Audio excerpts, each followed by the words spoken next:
Hi, Jim Kelly here to talk about the mortgage process. So you've already had your income, your assets, your employment verified and approved. Now we go to making an offer. When you do make an offer, you're going to give a good faith check for $500 to $1,000. That will go towards part of your down payment. After the offer is accepted, now we've got to look at locking in a rate. We're going to have to look at how many days the seller needs before they can get out of the house. So it could be, we can close in as short as 30 days. It might be 60 days and sometimes 45 days. We'll also look at the program you're going to go with, the 30, the 20, the 15 year.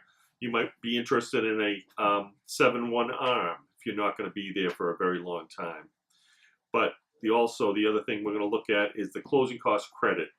With a little higher rate, I can pay some of your closing costs.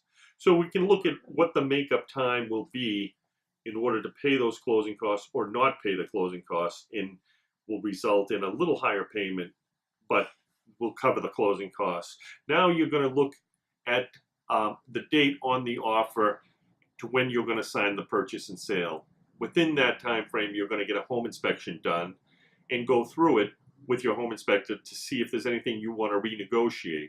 If there is something, you can have the attorney put it in there who's going to be reviewing the purchase and sales for you. Our attorney will do that as part of their fee. In the purchase and sale, there'll be the final date you need to have commitment by and close by. Now we're going to have the appraiser go out to the property and meet with the listing agent and then do a full report to verify that it is valued at what you're going to pay for it. The other thing we'll be looking for during the process is those checks. With the signing of the purchase and sale, you'll give additional money for them to hold. The realtors will hold that money, and it will probably be in a total of 5% down payment. And that we'll have to see coming out of your account.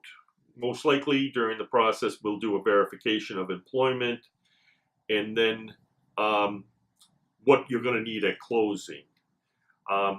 To start the escrow account, we're going to need you to pay 1 year in advance for your homeowner's insurance policy and put 2 months in reserves. So on your anniversary date of your closing, the lender will pay out 1 more year in advance to your agent, and it will keep rolling. With the taxes, we're probably going to collect about 5 months of taxes on average in Massachusetts, and that will be paid out quarterly to your town or city, and you'll always have a 2-month buffer.